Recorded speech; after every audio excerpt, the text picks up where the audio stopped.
Pues entonces abordamos ya la última sesión del curso, que la persona que la va a impartir, pues creo que la conocéis por lo menos ya de vista, lleva acompañándonos prácticamente todo el curso, que es Javier Maldonado, el cual mencionamos en la bibliografía el primer día y tenéis unas cuantas referencias de él. Javier es historiador y lleva desde hace un montón de años siendo el director del Centro del Patrimonio del Puerto de Santa María. Javier, os lo dije en aquel momento y lo repito ahora, es probablemente uno de los principales responsables de que la historia económica del Jerez haya evolucionado tremendamente en los últimos años, ¿no? Y los que nos dedicamos a este mundo del Jerez desde otras perspectivas, pues les estamos tremendamente agradecidos, ¿no? La labor de él y del grupo de investigación Esteban Boutelou de la Universidad de Cádiz han sentado las bases que nos permiten, a los que miramos otras cosas, entender lo que estamos viendo y lo que estamos analizando, ¿no? Yo le agradezco muchísimo que haya querido estar hoy aquí con nosotros y me callo y te dejo a ti. Buenas tardes. Muchas gracias, José Manuel, por la invitación, por la presentación tan amable. Hemos ido hoy de una sesión de 2 horas a una de 1 hora y media y yo 1 hora, como así. No tenemos más tiempo. Ayer ya José Manuel habló de patrimonio material de la zona del Jerez, principalmente de bodegas y de casas de viña. Hoy vamos a ver otro aspecto del patrimonio inmaterial y sus posibilidades turísticas.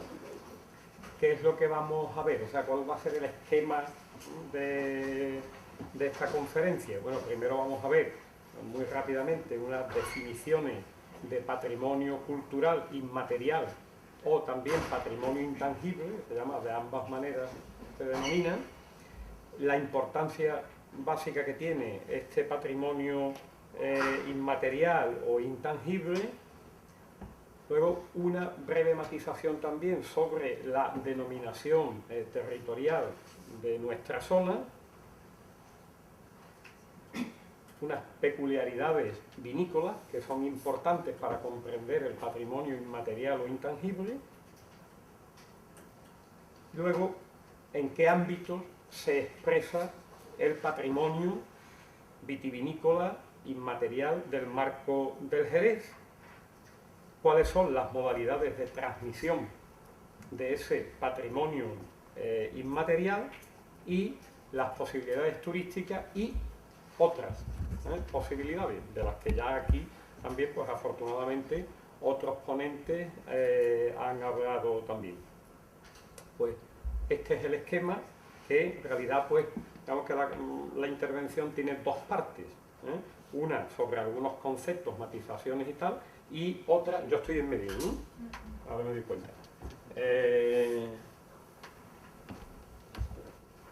Una que es de algunas cuestiones aspectos más conceptuales y otra de aspectos más prácticos. Estas son las 2 partes de la intervención. Pues bien, ¿qué es patrimonio cultural inmaterial? Según la Convención de la UNESCO del año 2003, pues son tanto usos como representaciones, expresiones, conocimientos, técnicas, junto con los instrumentos, los objetos, los artefactos y los espacios inherentes a estas actividades, representaciones, expresiones, etcétera, etcétera, que las comunidades reconozcan como parte de su patrimonio cultural.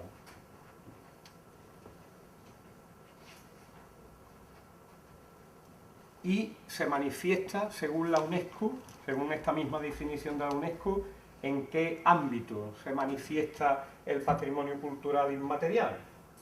Pues en tradiciones y expresiones orales, incluido el idioma. Ya luego lo iremos concretando. En artes del espectáculo, ¿sí? La música, el teatro, la danza, eso forman parte del patrimonio inmaterial o intangible. Usos sociales, rituales y actos festivos, por ejemplo la feria, en nuestro caso, pues la feria. En Andalucía tenemos como declarado como bien de interés cultural una manifestación inmaterial del patrimonio que es la Romería del Rocío. Conocimientos y usos relacionados con la naturaleza y el universo. Y técnicas artesanales tradicionales. He traído lógicamente el ejemplo de arrombadores de nuestra zona, de las bodegas, de la actividad vitivinícola de nuestra zona. Que ahí está el arrombador desde esa bota que está en cuarta, o que está en una cuarta hilera, con esa bomba en la que se extraía el vino de la bota, aspirando por ella y rápidamente pasándola a ese embudo y a la bota en la que se está recogiendo el vino que de ahí se está sacando, algo sobre lo que luego también diremos algo porque tiene su importancia. Bueno, pues esta es, digamos, la definición oficial, porque es la definición de la UNESCO, que es la Organización de las Naciones Unidas para la Educación, la Ciencia y la Cultura. Y esta es definición del año 2003 y los ámbitos de manifestación del patrimonio inmaterial, patrimonio cultural inmaterial, que es la denominación oficial. Pero hay otros conceptos de patrimonio cultural inmaterial. Son un par de autores, Jesús Guanche y Gustavo Bueno, que es un filósofo español muy reconocido, que plantean que se debe hablar de patrimonio cultural intangible y no inmaterial. Bueno, una apreciación terminológica, pero que tiene su interés, ¿no? Que conviene que sepamos que esto se plantea. ¿Por qué intangible en vez de inmaterial? ¿Hay alguna diferencia entre intangible o inmaterial o no? Bueno, pues porque según estos autores, las manifestaciones intangibles no son inmateriales.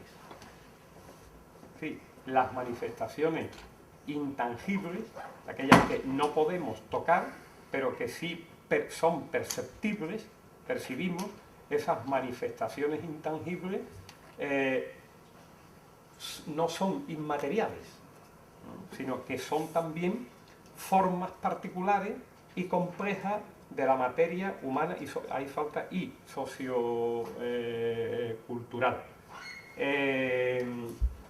Esto está dentro de la corriente, de la base filosófica, tiene como base filosófica el materialismo dialéctico, que en este punto lo que dice, lo que tiene es la consideración de que la materia se manifiesta en múltiples estados, es decir, no solo en los estados básicos que conocemos de sólido, líquido y gaseoso.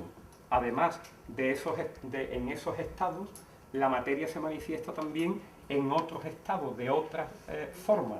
Por ejemplo, las ondas lumínicas o las ondas sonoras, pues se consideran desde esta corriente que son también materia.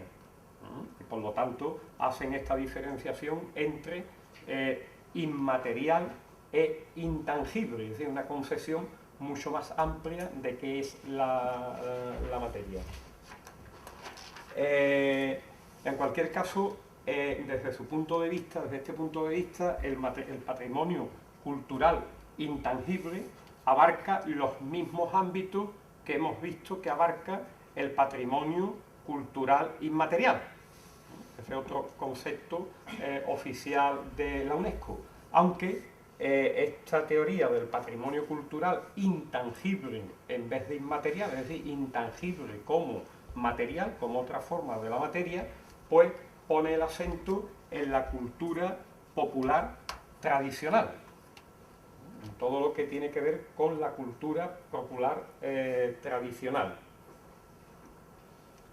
Entonces, me gustaría saber qué os parecen estos conceptos.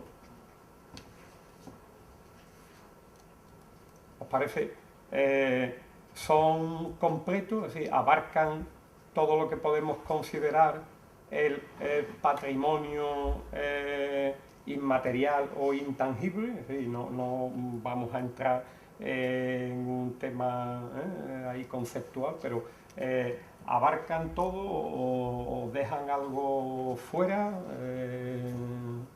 son amplios, son limitativos.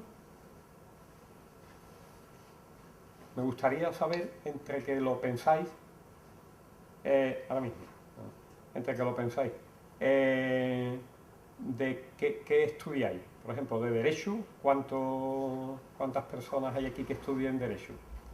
Qué poquito. Turismo. Administración. Historia, Humanidades. Química.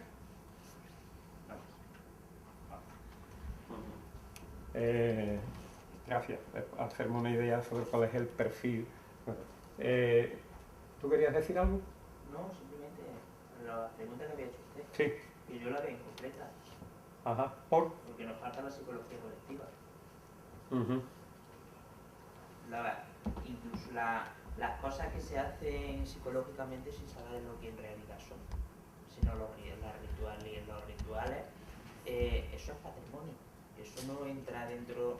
Es que está incluso hasta fuera de lo intangible, es menos de intangible, pero sin embargo existe. Y casi que es material. Pues bueno, no se puede decir que sea inmaterial en realidad, porque todo lo que está dentro de nuestra mente es material. Si se celebra una fiesta porque en realidad se lleva celebrando 500 años o 1000 años, porque hay vino, lo que están haciendo hoy en día las personas es lo que se hacía hace 500 años, aunque inconscientemente lo sepan. Si se tiene devoción a un santo, porque ese santo tiene que ver con el vino, como puede ser el caso de San Miguel aquí, pues ese santo queda inmaterialmente esa devoción, pero sigue siendo material, patrimonio. ¿Algo más? Sí, efectivamente, ese puede ser un aspecto, y otro es, sobre todo, lo que hace referencia a la cultura popular tradicional, que me parece que es limitativo, porque como ya también el otro día se ha hablado aquí, no solo hay que hacer referencia en patrimonio a lo tradicional, sino también a lo actual, también en la contemporaneidad y las manifestaciones de la cultura contemporánea forman parte del patrimonio. Y en la legislación andaluza de patrimonio histórico se dice que el patrimonio no solo son bienes, elementos, manifestaciones del pasado, sino también la aportación a la cultura contemporánea, a la cultura, a la ciencia, a la técnica, etc. O sea que hay que tener una concepción más amplia, tanto en lo temático como en lo temporal, de qué abarca el patrimonio cultural inmaterial o intangible.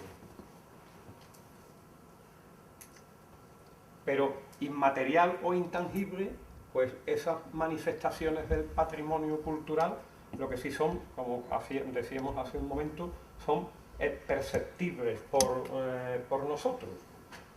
Y el patrimonio cultural inmaterial o intangible, como le queramos llamar, tenemos que decir, ya aquí también se ha dicho en otras conferencias anteriormente, que es la razón de ser del patrimonio cultural material o tangible. Por ejemplo, una bodega es en nuestra zona un elemento, un bien material muy importante. También lo son las botas, también tenemos ahí que estos arrumbadores lo que están haciendo es rociar vino en esta andana de botas, y que esos instrumentos que hay ahí, o esos artefactos, como decía la definición de la UNESCO, que son las canoas, para poder llegar al centro de la bota, y poder verter el vino, pues estos elementos no son anteriores a los conocimientos humanos que han llevado a darle forma. Son posteriores.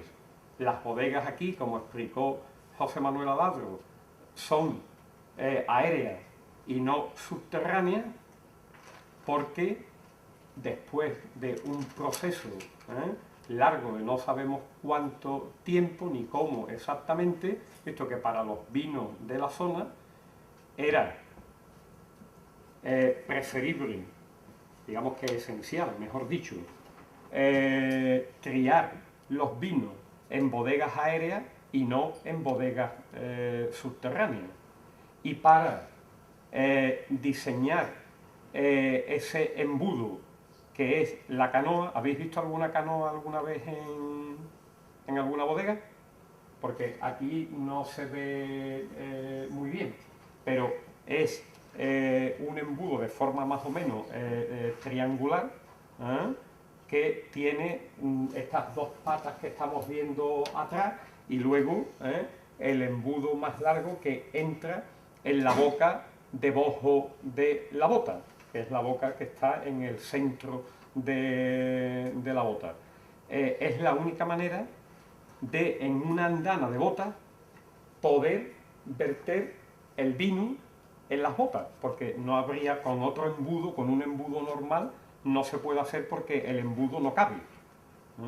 Entonces, los arrumbadores, la gente que ha trabajado desde tiempo atrás en bodegas, pues los capataces de bodegas, etcétera, han ingeniado ese instrumento, ese artefacto, esa herramienta, si queremos también llamarla así, para poder hacer la faena de verter, de rociar, que es exactamente como se llama, rociar vino en la bota. Eso supone mucho tiempo de reflexión, de ensayos, etcétera, para ver cómo se hace ese artefacto que nos sirve para esa faena. Por lo tanto, eso, el conocimiento, la experiencia, la reflexión están antes que son patrimonio inmaterial o intangible, son antes en el tiempo que las manifestaciones materiales y son la razón de esas manifestaciones materiales. De tal manera que sin el patrimonio cultural inmaterial o intangible, pues no sería posible el patrimonio material o tangible, como le queramos llamar. No os he dicho, pero si en algún momento queréis parar para un comentario, para una pregunta, pues lo hacemos. Bien, hemos terminado con la definición, en líneas generales, con la importancia del patrimonio inmaterial o intangible, y ahora pues una matización terminológica, porque es importante, sobre nuestra zona. Marco de Jerez o marco del Jerez. Bueno, no es ninguna tontería, si estamos hablando de Odel. ¿A qué nos estamos refiriendo? ¿Por qué? Porque nuestra zona vitivinícola está formada por una serie de localidades, las principales de las cuales son el llamado Triángulo Superior del Jerez, se llama Triángulo Superior del Jerez por el vino de Jerez, que son Jerez de la Frontera, el Puerto de Santa María y Sanlúcar de Barrameda. Pero luego hay otras también, ¿no? Por ejemplo, Chiclana, Chipiona, Trebujena, incluso una localidad que no es de la provincia de Cádiz, sino de Sevilla, Lebrija.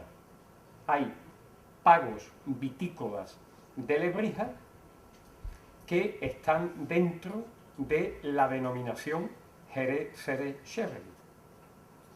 O sea, de donde los vinos que de ahí se obtienen si en Jerez, en el puerto, en Sanlúcar, se crían en bodegas, tienen la denominación de origen Jerez. Perdón. Pero sin incluir siquiera Lebrija, pues hay localidades que forman parte de la comarca Bahía de Cádiz y otras que forman parte de la comarca del Bajo Guadalquivir, como son, por ejemplo, Trebujena, Sanlúcar y Chipiona. Es decir, que nuestra zona vitivinícola es muy compleja porque está integrada por localidades de diferentes comarcas e incluso por localidades de dos provincias, no solo de la provincia de Cádiz. Y lo que en realidad en la zona existe, el único o el principal vínculo de unión de la zona es el vino. El vino de Jerez, que se conoce con el nombre de Jerez, aunque abarque otras localidades, porque así fue visto desde fuera de nuestras fronteras, sobre todo desde el Reino Unido, como un vino de calidad, como un vino apetecible al gusto británico, y entonces habla de vino de Jerez, lógicamente simplificando al vino de la localidad y de otras localidades cercanas. Por lo tanto, hay que hablar de marco de Jerez y no de marco de Jerez. Sí, esto también forma parte del patrimonio inmaterial o intangible. Esta concepción de cómo somos, qué es la zona, cómo se estructura, cuáles son las localidades, qué relaciones hay entre ellas. Y otra, ya hizo ayer referencia José Manuel Aladro a ella, y por lo tanto no me tengo que extender, que es una información, que ya sé yo de que en nuestra zona viñas y bodegas son unidades de producción separadas espacialmente. No es el modelo de la mayor parte de las zonas vitivinícolas del mundo, de Burdeos, Rioja, Ribera del Duero, etcétera, que en un mismo espacio está la viña y la bodega de ese viñedo. Bueno, aquí en nuestra zona y en otras zonas también de nuestros tipos de vinos como Oporto, Madeira, etcétera, hay ciudades, son ciudades del vino, donde están las bodegas y las viñas están en el campo, y esto también pues marca. Sí. ¿Y eso por qué está motivado? Eso está motivado por una parte por donde se encuentra el territorio de viña y cuáles son las localidades que aglutinan la crianza y la exportación. En el caso de Oporto, ahora hablaremos del de Jerez, está clarísimo porque el vino que conocemos como vino de Oporto, en realidad ni se produce ni se cría en Oporto. Por eso pongo primero este ejemplo. En realidad, las viñas están a 100 kilómetros hacia el interior del río Duero. Las viñas, donde se cultiva la uva para los vinos de Oporto. Y las bodegas no están en Oporto, están en el término de Vilanova de Gaia, que está en la margen izquierda del río Duero, y Oporto está en la margen derecha. Pero claro, Oporto es una ciudad de una importancia tan grande y anterior y más completa que Vilanova de Gaia, y Oporto es quien ha capitalizado el nombre de esos vinos.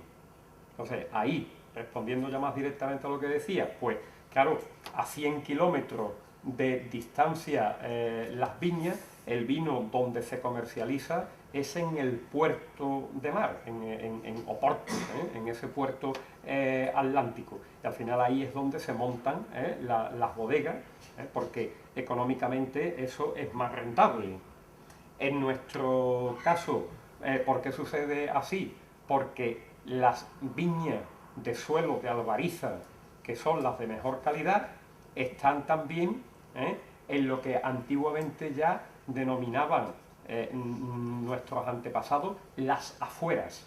Es decir, también hoy ya no es la misma distancia la que existe desde la zona construida, urbanizada de Jerez, de las tierras de albariza, pero antiguamente sí había una considerable distancia, y entonces pues también existe esa diferencia entre la viña y la bodega. También tiene que ver lógicamente con la estructura de la propiedad, en fin, hay otros aspectos más, ¿no? Pero principalmente esta es la razón, y entonces mientras que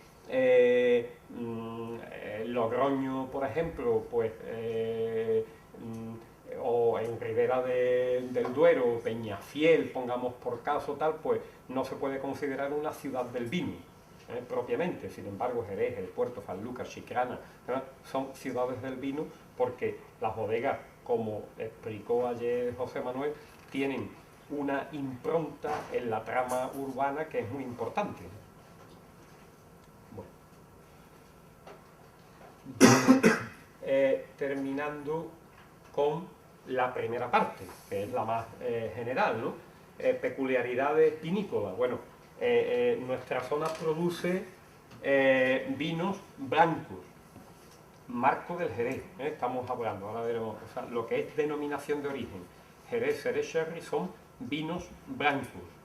Incluso el Pedro Jiménez, que tiene un color muy oscuro, no es un vino tinto, es un vino blanco.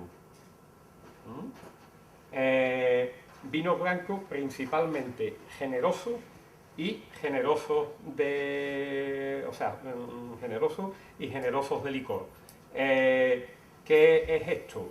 ¿Verdad? Generoso quiere decir que un vino tiene una graduación alcohólica generosa, es decir, por encima de la que tienen o de la que venían teniendo los vinos blancos y tintos de mesa. Porque los vinos blancos y tintos de mesa, pues hasta hace muy poco, ahora esto está cambiando, pues podían tener 12 grados, 12 grados y medio, 13 grados, esto era más o menos la graduación alcohólica para los vinos blancos y tintos. Hoy desde hace unos años está cambiando el concepto y ya se considera que un vino tinto, para que sea de calidad, tiene que tener un poco más de graduación alcohólica, y entonces ya hoy los grandes vinos tintos tienen 14 grados y medio, incluso 15 grados, que son los mismos que tiene el fino, y la manzanilla, que tienen 15 grados. Pero anteriormente, como esto no era así, a los vinos de una mayor graduación alcohólica a la de estos vinos comunes, blancos y tintos de mesa, pues se le daba el nombre de vinos generosos. Y que son el fino, la manzanilla, el amontillado, el oloroso, son vinos generosos. Y vinos generosos de licor, pues estos mismos vinos, pero combinados, por ejemplo, pues con otros vinos o con mosto concentrado, para dar lugar, por ejemplo, al crean, o a uno de los tipos, vamos, etcétera. Así, ya esas son variaciones, no vamos a entrar, pero para que esto se sepa que lo mismo que tenemos, como explicaba ayer José Manuel, una arquitectura del vino que es específica, es que también tenemos unos tipos de vino de los que hay muy pocos en el mundo, es decir, que solo hay unas cuantas zonas vitivinícolas, esta que hemos dicho, de Oporto, de Madeira, Marsala, que producen estos tipos de vino generosos y generosos de licor. Y es también muy importante las peculiaridades que hay en los tipos de crianza. No todos los vinos se crían, algunos vinos se consumen el mismo año de su cosecha, y los que se dejan envejecer o criar, pues es eso lo que se somete a crianza, pero hay distintos tipos de crianza. En los nuestros hay dos tipos de crianza. La físico-química, oxidativa, que es dejar el vino en contacto con el aire, en el interior de la bota, pero están en contacto con el aire porque hay un vacío en la superficie, hay una cámara, entonces ahí está actuando el oxígeno del aire y se produce un fenómeno de oxidación. El vino va tomando color a medida que pasa el tiempo, etcétera, etcétera. Y hay otro tipo de crianza que es realmente la más interesante y más característica de la zona, que es la biológica bajo velo de flor. Este es el tipo de crianza del fino y la manzanilla. Como vemos aquí en esta imagen, en el interior de las botas, sobre la superficie del vino, tenemos ahí una capa. ¿De qué es esta capa que hay ahí? Pues es una capa formada por levadura, que son microorganismos, que solo percibimos a los humanos, solo son perceptibles si se agrupan muchas levaduras. Entonces, esa capa de levadura está formada por millones de estos microorganismos que suben espontáneamente a la superficie del vino. Y como en la superficie del vino la cubren por completo y tiene un color blanquecino, pues parece que es un velo que se ha echado sobre la superficie del vino en el interior de la bota. Y por eso tiene el nombre de velo de flor. Velo de flor porque también ese color blanquecino y esa textura parece que se tratara también de flores. Entonces ese es el velo de flor. Este tipo de crianza solo se da en Andalucía occidental, o sea, zona de Montilla, del Aljarafe, del Condado de Huelva y del marco del Jerez. Y realmente es un fenómeno de crianza de vino pues muy peculiar, que los enólogos, científicos, no solo españoles, sino también de otros países, afortunadamente, consideran que es un tipo de crianza única en el mundo. Entonces, esto es un patrimonio también, y un patrimonio vinícola muy importante el que tenemos aquí. Sobre todo, ¿por qué? ¿Dónde está la parte inmaterial, intangible de la crianza biológica bajo velo de flor? Bueno, pues porque esas levaduras que hemos dicho que son microorganismos tienen un periodo de vida muy corto y necesitan dentro de la bota unas condiciones también de humedad, de temperatura, de grado alcohólico, porque son muy delicadas para vivir. Si no se tienen todas esas condiciones enológicas y microclimáticas, pues entonces no se mantendría el velo de flor. Pero de todas maneras, aun manteniendo esas condiciones idóneas para la vida de estas levaduras, pues como son microorganismos que nacen, se multiplican y mueren como otros seres vivos, pues resulta de que del velo se están desprendiendo continuamente las levaduras que van muriendo y se van depositando en el fondo de la bota. Si nosotros no hiciéramos, es decir, que es la gran aportación de nuestros antepasados, si nosotros no hacemos nada por mantener el velo de flor de forma continua en la superficie del vino en el interior de la bota, ¿qué pasaría? Pues que si no hay velo, si todas las levaduras mueren y el vino se queda desprotegido del velo, entonces el vino entra en contacto con el oxígeno del aire y se oxida. Y ya no tendríamos crianza biológica bajo velo de flor, sino crianza oxidativa. Entonces, había que mantener el velo de flor en el interior de la bota de manera permanente. ¿Y cómo se consigue eso? Pues eso ha sido un proceso de observación, de reflexión, de ensayo durante no sabemos cuánto tiempo, hasta que nuestros antepasados dieron con la forma, que es el sistema de crianza.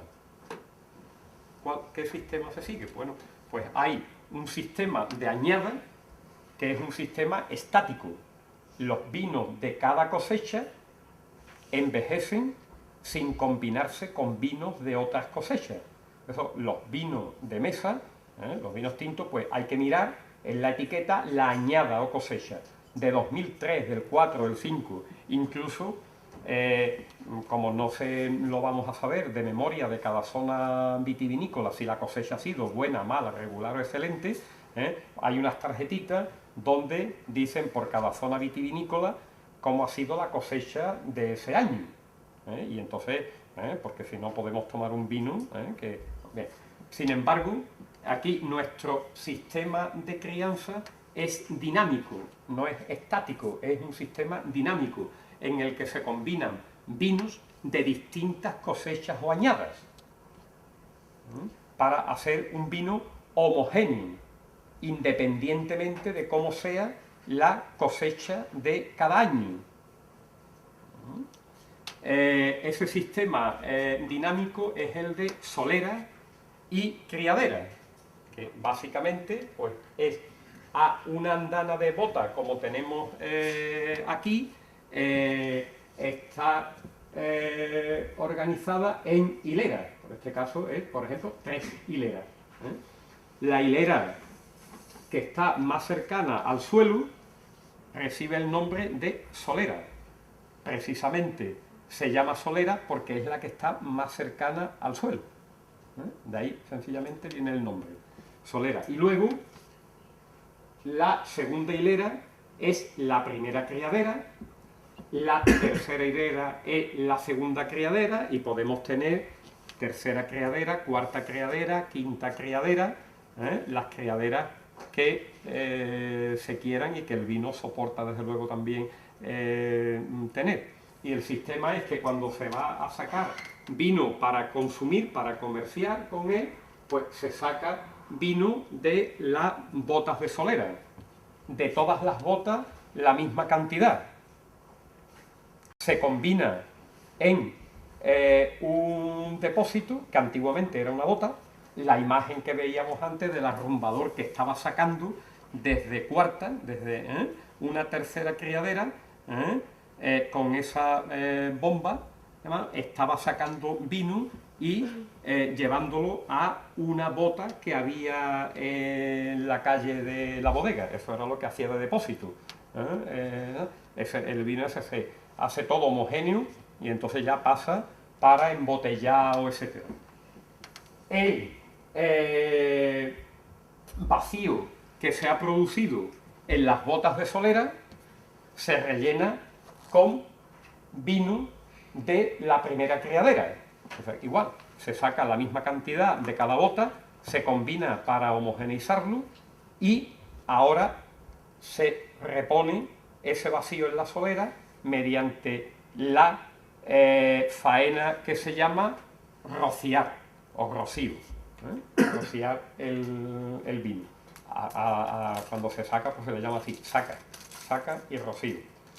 El vacío que se ha producido en la primera criadera, pues igual, se repone con el vino de la segunda y así sucesivamente. Y el vino del año de la cosecha entra por la última de las criaderas.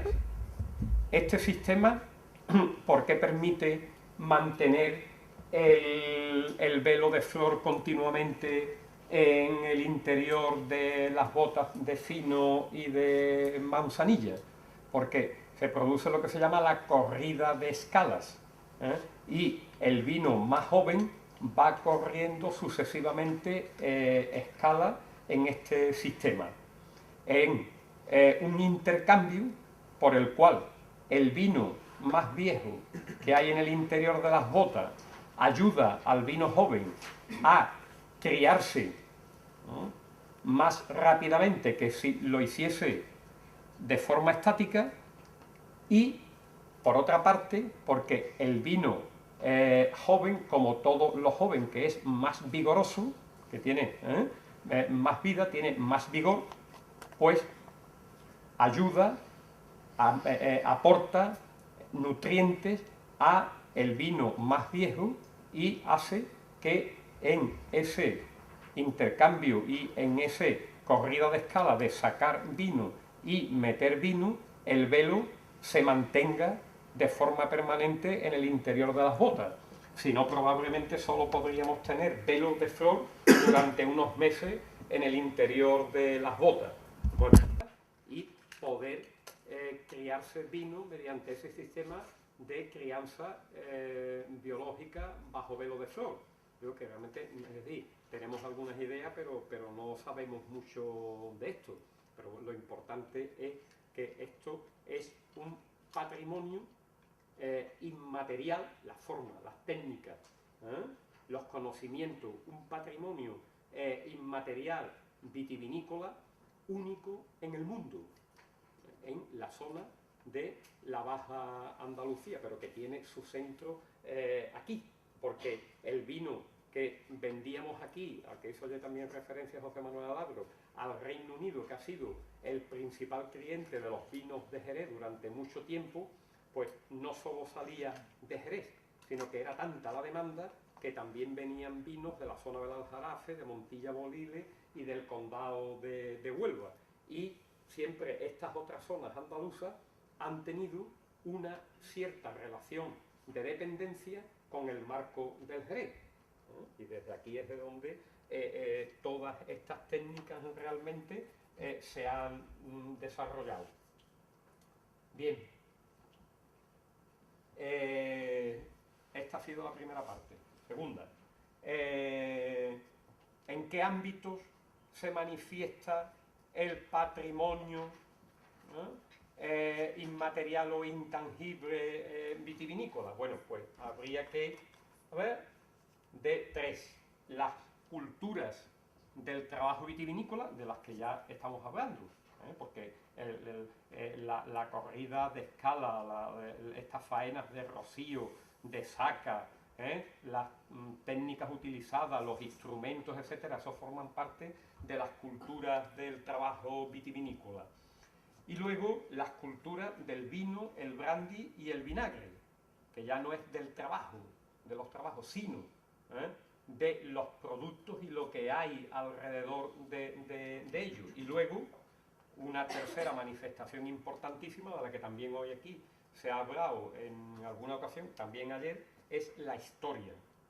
La historia es también patrimonio inmaterial o intangible, y además importantísimo, porque sin el conocimiento de la historia no se puede nadie situar temporal, espacialmente, culturalmente, no es posible. Es decir, es un saber, un conocimiento necesario. La historia es un conocimiento necesario para el hombre.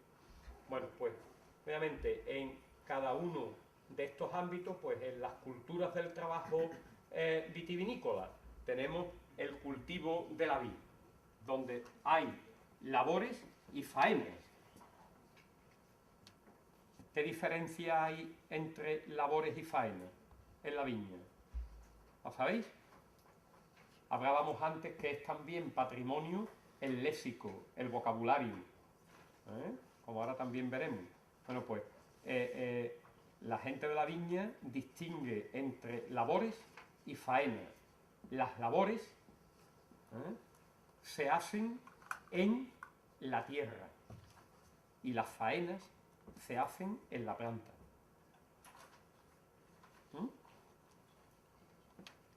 Si es por ejemplo, cavar para preparar para la recogida de agua, por ejemplo, ¿no?, para que luego la planta vaya suministrándose, o sea, bebiendo, tomando ese agua a lo largo del ciclo vegetativo, pues esa será una labor.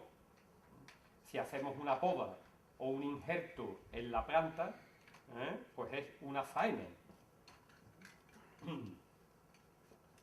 En la elaboración y crianza de vinos, brandis y vinagre, pues tenemos los arrumbadores, las técnicas, principalmente estas de las que hemos hablado anteriormente y que por lo tanto no vamos a insistir en ellas. También la fabricación de envases, botas, botellas y el mismo embotellado, pues eso forma parte también del patrimonio inmaterial o intangible, es decir, lo que son los conocimientos para hacer una bota, que es algo muy difícil. Hacer una bota de vino es muy difícil, requiere unos conocimientos y unas técnicas que solo, claro, conocen quienes se dedican a ello, los toneleros, que no son unos carpinteros cualquiera. Un taller de tonelería no es un taller de carpintería cualquiera, o sea, es un trabajadero de tonelería, que es la denominación también que se le da en la zona. Luego veremos también algo más sobre esto.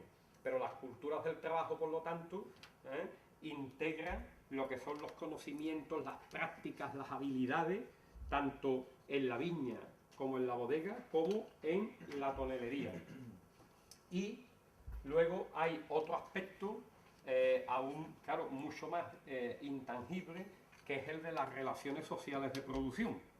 Es decir, en el trabajo, ¿no?, las personas nos relacionamos entre nosotros, pues claro, dependiendo de si los medios de producción son de propiedad privada o de propiedad colectiva. Y luego, también, en nuestro caso, que han sido medios de producción de propiedad privada, pues por ejemplo, entre arrumbadores hay unas relaciones sociales de producción, es decir, se relacionan de una manera en el trabajo, que es, por ejemplo, simplificando, pero cuadrillas de 4 arrumbadores, y de esos 4 arrumbadores uno era el capataz de cuadrilla, pero luego estaba el capataz general de la bodega, llamado así, capataz general, y entre ellos había una distribución de funciones y una jerarquía. Bueno, ese es un mundo interesantísimo, lo mismo que ocurre en la viña, que también hay esa organización del trabajo, y lo hay en la tonelería, las cosas en las que lógicamente no podemos entrar porque tampoco es ese el objeto, ni habría tiempo suficiente en la conferencia para hablar de esto, pero que es un aspecto importantísimo del patrimonio inmaterial o intangible vitivinícola de nuestra zona. Las culturas del vino, brandy y vinagre. Bueno, pues ahí entra el léxico. Ya hemos hablado del vocabulario, ¿no? Esto, por ejemplo, el léxico, que incluye los nombres de los vinos. Esto es también muy particular de nuestra zona, porque pensad en otras zonas vitivinícolas cómo se llaman los vinos. Los vinos se llaman únicamente por la denominación de la zona vitivinícola, es decir, decimos vino de Rioja, de Borgoña, de Burdeos, y la diferenciación luego de los vinos viene por la crianza. Burdeos o Rioja de cosecha, del año, de crianza, de reserva, gran reserva, y entonces es distinto número de años, de mayor tiempo que esos vinos han estado sometidos a crianza. Pero, en fin, no hay otras diferencias. Sin embargo, nuestros vinos todos tienen nombres propios: fino, manzanilla, amontillado, oloroso, moscatel, Pedro Jiménez, Crea, o Cream, Pale Cream, Medium. Cada uno tiene su nombre propio. Es también un tema interesantísimo y forma parte también de ese patrimonio inmaterial, pero no podemos entrar únicamente desde una cosa. El más interesante de todo es el nombre del fino. Pues, fino, ¿qué es? Fino, la palabra fino no es un sustantivo, no es un nombre, es un adjetivo. ¿No? Se dice de algo que es fino, que tiene finura, es un adjetivo. Bueno, pues aquí en nuestra zona se produjo ese es un fenómeno tan interesante como que un adjetivo, el adjetivo fino, se convirtiese en sustantivo, se convirtiese en el nombre de uno de nuestros vinos, precisamente del más característico, del de crianza biológica.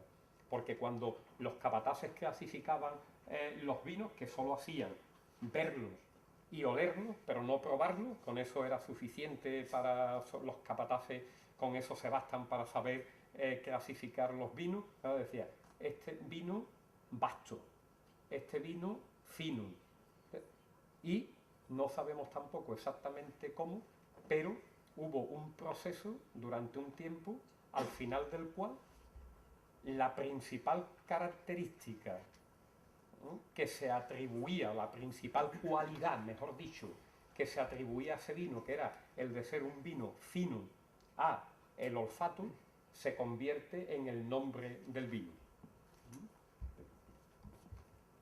Cada uno de estos nombres tiene su historia. Ahora estoy precisamente haciendo algo sobre eso. Sobre lo del fino ya hice algo en un artículo y ahora estoy haciendo sobre los otros también porque son muy interesantes, el nombre de amontillado, de oloroso, todo esto. Bien, bueno, entra también aquí en la cultura del vino, pues el refranero. Ahora hay uno que está cercano, que es por San Andrés, el mosto vino es. San Andrés es el 30 de noviembre. Aquí cuando la uva, el mosto, o sea, se pisa la uva, el mosto fermenta, una vez que ha fermentado ya es vino, pero aquí seguimos llamándole mosto. Y entonces ese refrán de por San Andrés, el mosto vino es, ya se considera que el mosto ya se ha hecho vino. Literatura, o sea, la poesía, la narrativa, sobre el vino, sobre el brandy, eso es también patrimonio, manifestación de patrimonio inmaterial o intangible. Esta estrofa de los hermanos Cueva, con qué elegancia ingénita de banderillero impar levantan la mano, vuelven la muñeca y tiran garacullos dorados a los morrillos del cristal. ¿A qué se referirá esto? ¿A qué?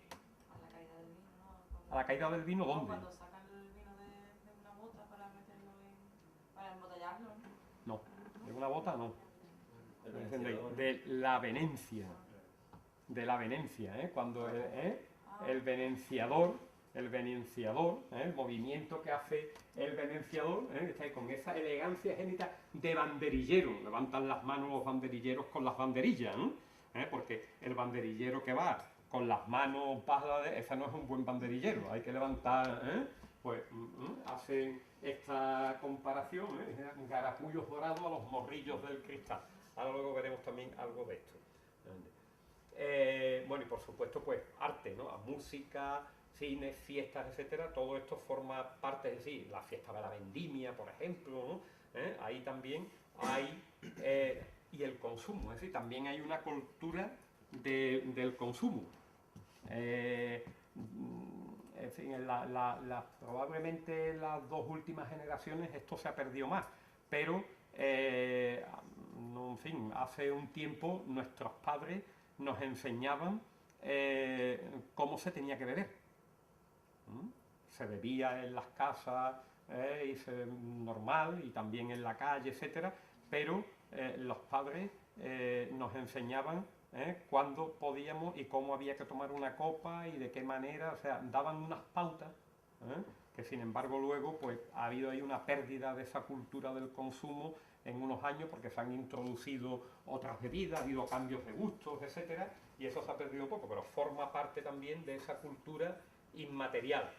Tercera, historia, integral de la vitivinicultura. Es decir, que la historia es muy importante, como hemos dicho antes, porque la historia no es que nos sirva para copiar, para seguir lo que se ha hecho anteriormente, no. Pero sí que nos sirve para situarnos mejor en el presente y para proyectar mejor el futuro. El conocimiento histórico, por lo tanto, es imprescindible.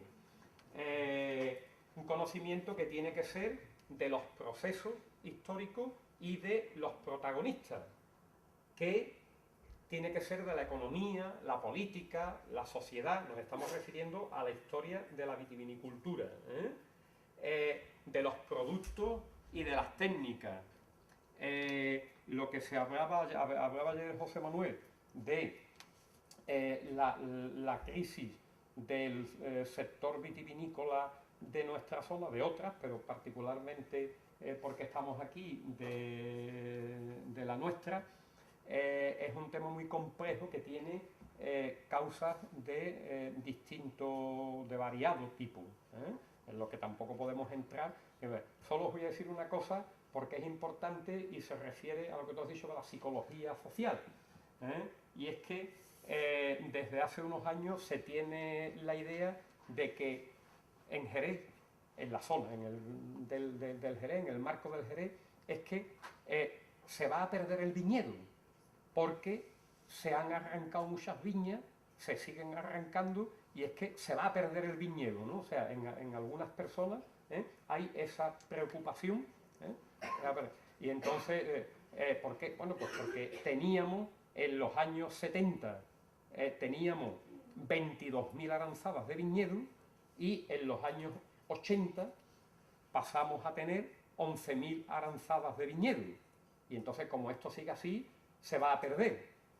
Pero es que no es cierto, es que el punto de comparación es erróneo, porque la viña, la superficie de viñedo, creció de 11.000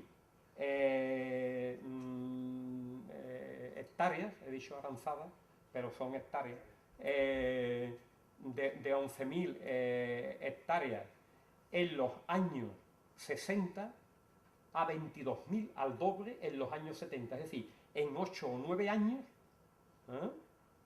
la superficie de viñedo se duplicó, y ese crecimiento que hubo en esos años 60-70 no respondía totalmente a la demanda de vino de Jerez, sino que hubo movimientos especulativos, porque se cobraban primas a la exportación, y en realidad se exportaban vinos que se quedaban en los almacenes de los muelles británicos, pero que no tenían venta. Cuando se descubrió la situación, había un stock de 1 millón de botas de vino en los almacenes de los muelles británicos, pero se habían cobrado las primas a la exportación, y todo una serie de movimientos especulativos. Entonces nosotros tenemos que tener en cuenta que en los años 1960 anteriores, hasta principios de siglo, finales del siglo XIX, la superficie media de viñedo en el marco del Jerez era de 11.000 hectáreas. Y esa es la referencia que tenemos que tomar. Hoy, si estamos en 10.000, pues sí, hemos bajado, pero hemos bajado de 11.000 a 10.000. ¿Podemos bajar 1.000, 2.000 más? Sí, bajaremos entonces de 11.000 a 8.000, que era lo que había a mediados del siglo XVIII. Pero no podemos decir que hemos bajado de 22.000 a 8.000, porque nos estamos equivocando, engañándonos nosotros mismos. No es cierto, el punto de comparación tiene que ser otro, no se puede contar ese movimiento especulativo. Bueno, por supuesto tiene que ser también historia de la cultura, y quiere decir que tiene que ser una historia íntegra y que excluya tópicos y invenciones publicitarias. Esto es un mal endémico no solo en nuestra zona, sino en otras zonas vitivinícolas. Todo el mundo quiere hacer creer que es la bodega más antigua del lugar. La primera, la más antigua. Se llega al caso de que se hacen visitas a bodegas y nos cuentan que el fundador de la bodega, la persona que constituyó esa bodega, esa empresa,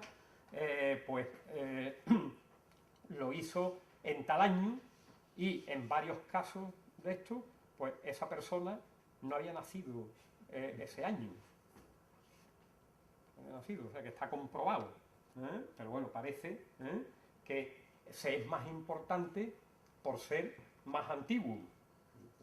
Y eso realmente pues es un valor, no cabe duda, que una empresa tenga y se mantenga durante 250 años.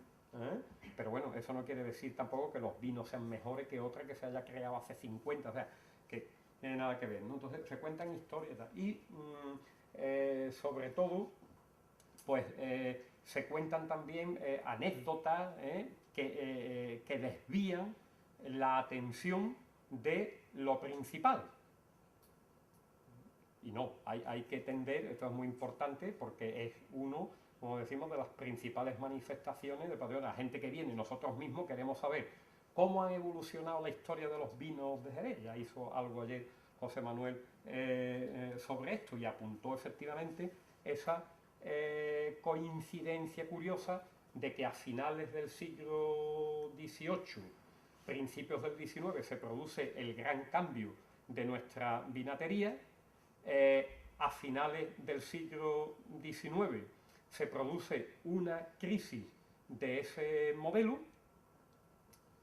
y podemos decir que a finales del siglo XX y principios del siglo XXI nosotros estamos viviendo otro tercer cambio de la historia de la vitivinicultura jerezana, que consiste en una diversificación de la producción, sobre todo con la aparición de, en fin, la aparición entre comillas, del vinagre de Jerez, que es un condimento muy importante, al que antes no se le prestaba ninguna atención, porque como se vendía mucho vino y brandy, no era necesario producir y vender vinagre. Es más, los bodegueros de nuestra zona consideraban que tener vinagre era una vergüenza. Nadie decía, no, yo en mi bodega no tengo vinagre, porque los vinos no se me avinagran. Bueno, el vinagre, lógicamente, también se puede producir sin necesidad de que haya un avinagramiento del vino, en el sentido de que ese vino pierda calidad, se estropee, etc.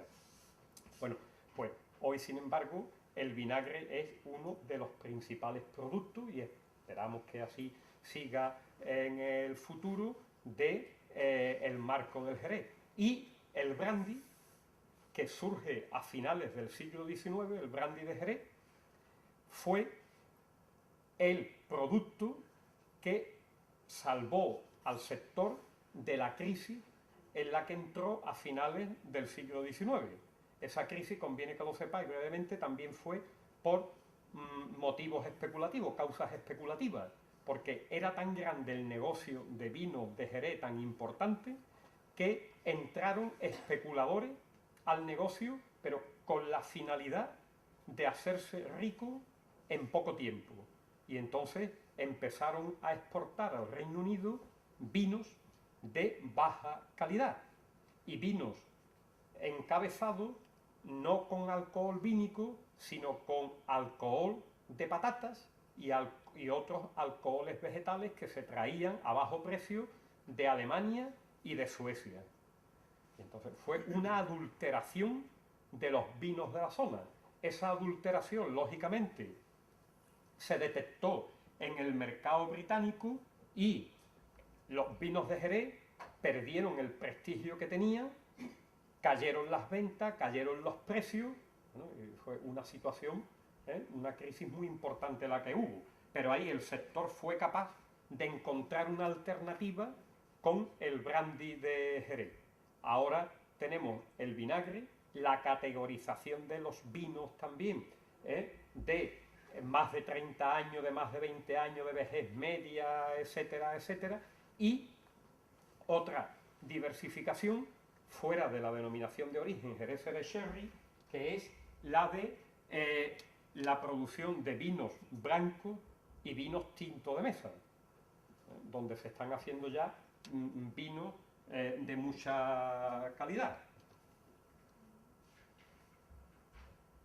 ¿Cuáles son las modalidades de transmisión de este patrimonio inmaterial vitivinícola? Pues por supuesto las visitas guiadas, esto conocido, pero también, por ejemplo, se están haciendo, antes hubo también referencia a estas experiencias, llamémosle ociosas en el buen sentido de la palabra, es decir, personas que van a la vendimia durante unas horas, claro, no 10, 12 días a trabajar en la vendimia, pero para tener la experiencia de qué es hacer una vendimia, de qué es cortar uva, de qué es cargar con ella, etcétera, o por ejemplo, de la pizza de uva, y esto lo organizan algunas bodegas.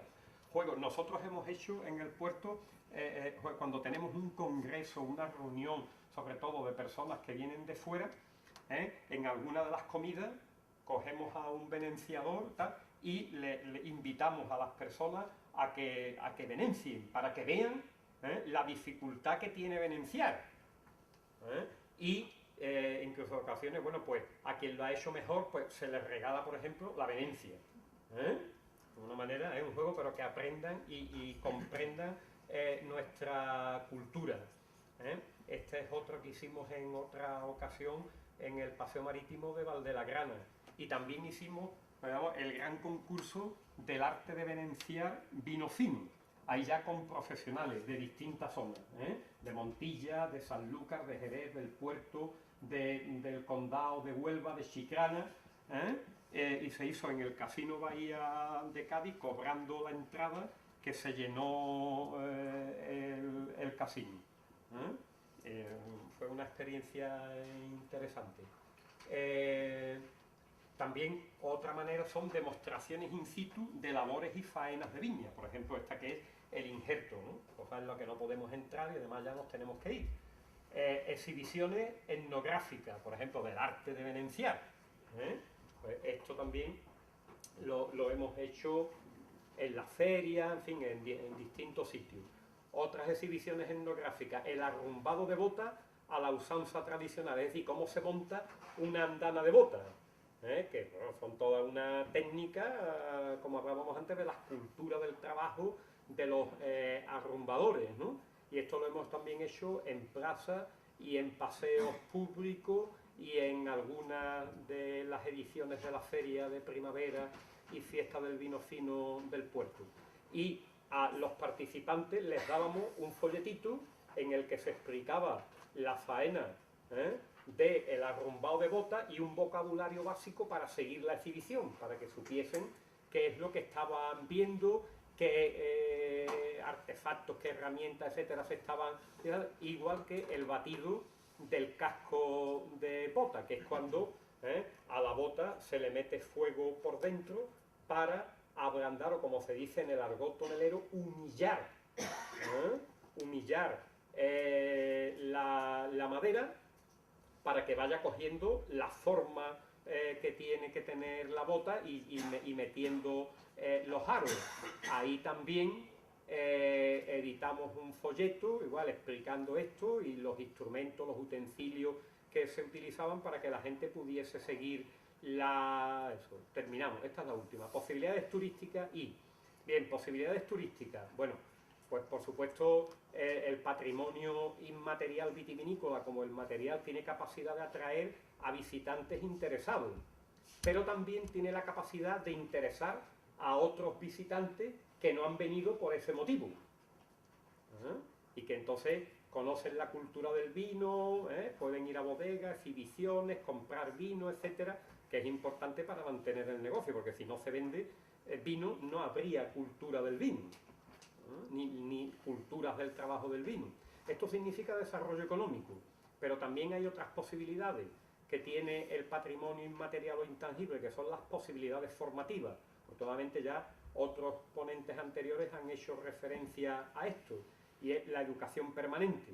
Es decir, que hay que pensar no solo en los turistas, sino también en los ciudadanos de la zona, porque la cultura del vino se va perdiendo, porque durante un tiempo ha sido la actividad más importante, pero ahora ya no tiene el peso específico que tenía tiempo atrás, y entonces también nosotros, nuestra sociedad, tiene que conocer esa cultura del vino, y en la educación reglada es un valor didáctico, ¿sí? Los niños y niñas es fundamental que conozcan la cultura de la viña, del vino, de la tonelería, porque forma parte de nuestra vida, de nuestra economía, de nuestras fiestas, de nuestras relaciones y de nuestra realidad, y por lo tanto lo tienen que conocer.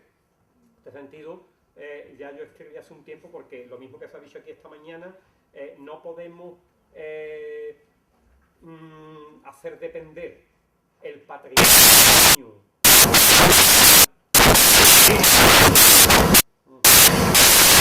en binomio, hay que a los vecinos de la zona, y sobre todo el valor táctico que tiene